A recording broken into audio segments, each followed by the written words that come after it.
I'm very good at starting projects around my house. I have a few things that I've started that are just lying around and I haven't had the time to finish them. So that's what we're going to do today.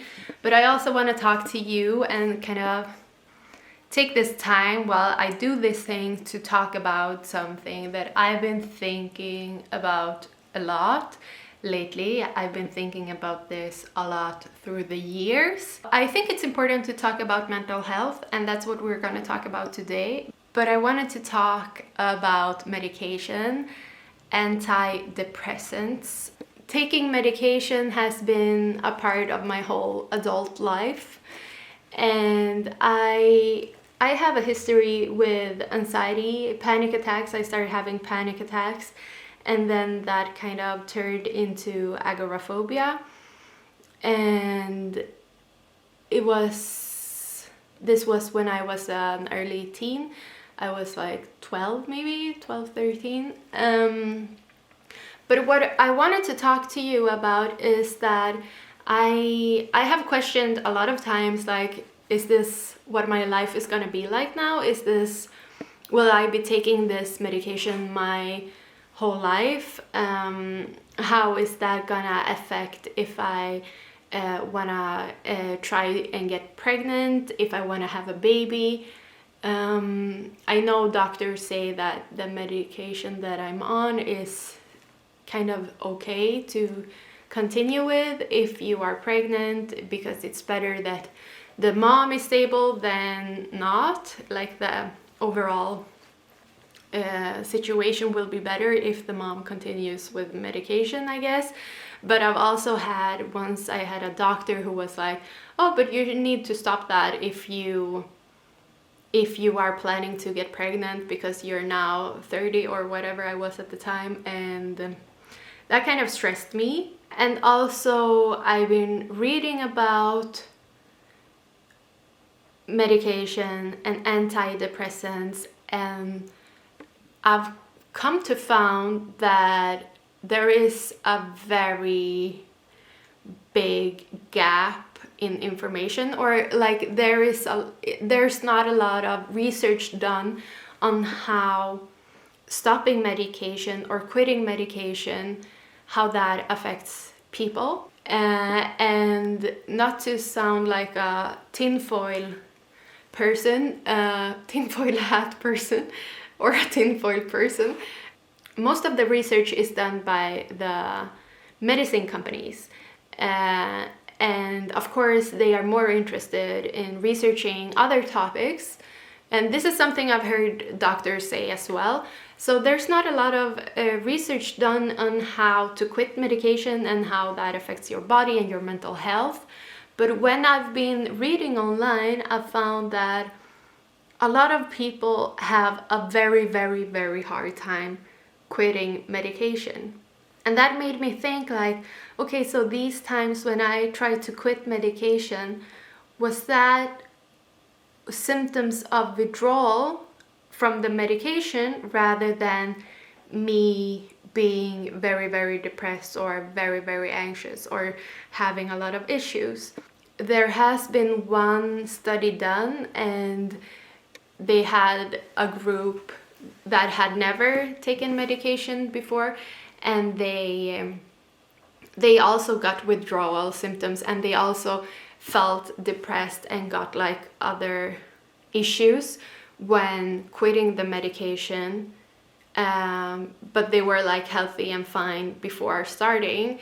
And I thought that was interesting. This is very important for me to, like, I really want to stress, I'm not a doctor, I'm not here to give any advice, but I wanted to have a conversation about this because so many of my friends are on medication or have been on medication.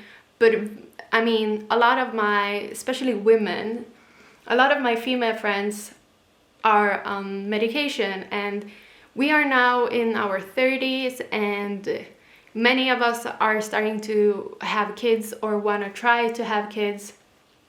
And I'm thinking, like, how is this gonna affect family building? How is this gonna affect our lives? And it just made me feel quite sad to think about that there is so little support and knowledge about something that affects so many women around me, including myself.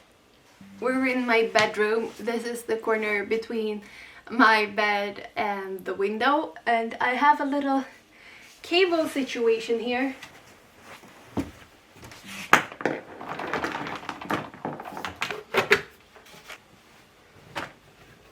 Alright, that was boring. Now we're moving on to something else that I hope will be a little less boring.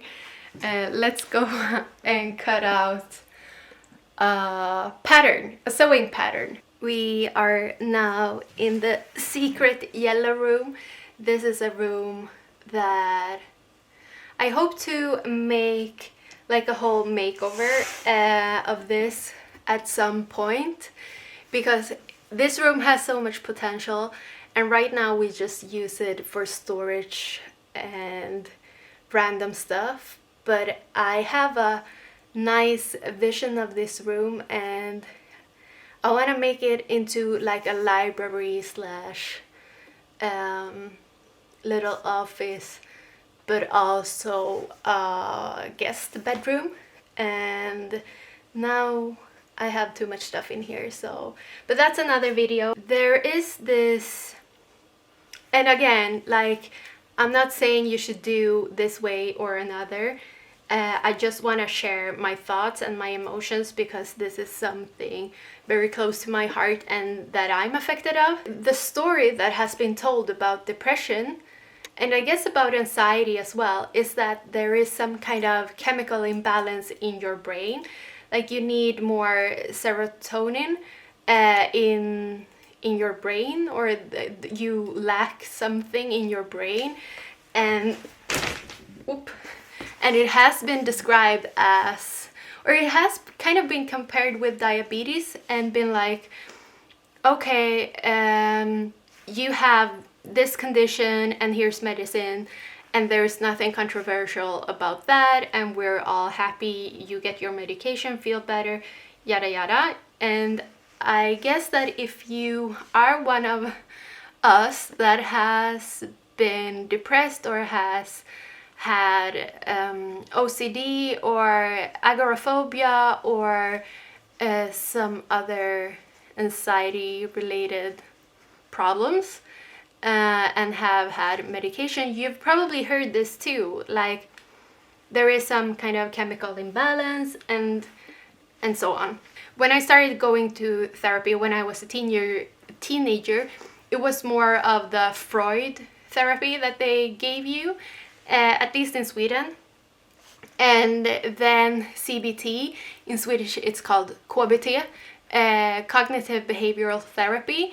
That was more like, oh, this is so much faster. It's more of a very like efficient therapy form, and that was and still is what they recommend to you, and they have like great numbers. And you know, in this time we want everything to be fast, and we don't want to kind of have patience in the system, in the welfare system, for too long.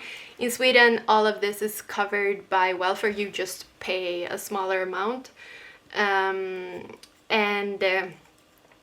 yeah, so I started going to CBT, and it was super helpful for me, and I'm gonna say that. So that was very helpful. It kind of saved me from having a lot of issues in my everyday life, like going to the grocery store. It kind of helped with that. But I felt also that I still had things that weren't covered by that kind of therapy. I felt that I still had emotions and feelings and things that I wanted to deal with, but I didn't know how. Why do I have this imbalance in my brain? Is this because of trauma or things that has happened in my childhood that creates this imbalance? Or was I born with an imbalance of chemicals in my brain, and therefore I have this sensitivity? And because that was the idea, or that was what was told. And I guess also that was kind of the information doctors had. I don't think they were tricking me or trying to lie to me. Like, I really trust the individuals in the health care system in Sweden. Like, I know I don't really trust the whole system, but I trust the individuals that I met, and I do think that everyone working as a doctor wants the best for their patients. And he told me, like, yeah, that is something that we don't know. Like, the industry or this medical field, like, I don't know, I can't answer that question. I think my point of view, or my thinking at the time, was like, okay, I have this imbalance, I don't know what has caused it, that is not super important. I know I've been through things that, especially as a child, that no child should live through, but that has happened, and now I have this condition and I have to deal with it, and I deal with it by doing what the healthcare system, what the doctors are telling me, which is take medication and go to therapy. And I was doing that, and I was feeling better. I overcame a lot of things that were hard for me in my life, and that was all good. There are a lot of things I could say about my mental health journey, but I don't want to be like oversharing for my own sake. I don't want to be sharing everything, because it's the World Wide Web, and these things are sensitive. But I do want to have a conversation about antidepressants, and why that is that the industry or the field, or like the society, doesn't have a plan for us that don't want to be on the medication forever. And I just want to have a conversation, or like, why aren't we questioning this more? Because as I told you, I've started to read more online, and I found a few Facebook groups, and I've been talking to friends that are in a similar situation as me. Like, we've been on the medication for like 10 or more years, and we're like, okay, but how long will I need this? So I've been like, what is society doing for us? Like, what is going on, what isn't going on? And then I realized, or then I got to know, that there is a clinic in Norway that focuses on only, like, almost like a rehab center for drug addicts, but for people on medication, like antidepressants, that aren't necessarily addicted in the common view. And recently, a couple of years ago, a place, or it's just a doctor's office, like the normal where you would go to see your GP, I guess. In Stockholm also is specializing now on how to help people, or how to help patients to stop with antidepressants. And the reasons to why someone would want to stop could be, like, for me, like, I've been on this medication for so long, and I'm thinking, like, who am I without the medication? Am I still in need of the medication? And what do I know about my health? Like, are there things in me that I need to heal, and that when I've healed those things, I would feel better? That is something I'm thinking about a lot. But there is research now saying that chemical imbalance is not the reason, it's not what is causing depression. So what are the doctors gonna do about us now? Like, how will they help us?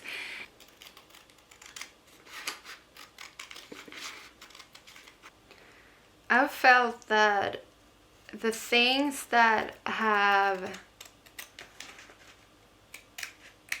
kind of given me a sensation of healing like the most is actually, like, I guess it sounds simple, but it's situations where I've felt very seen and heard and respected.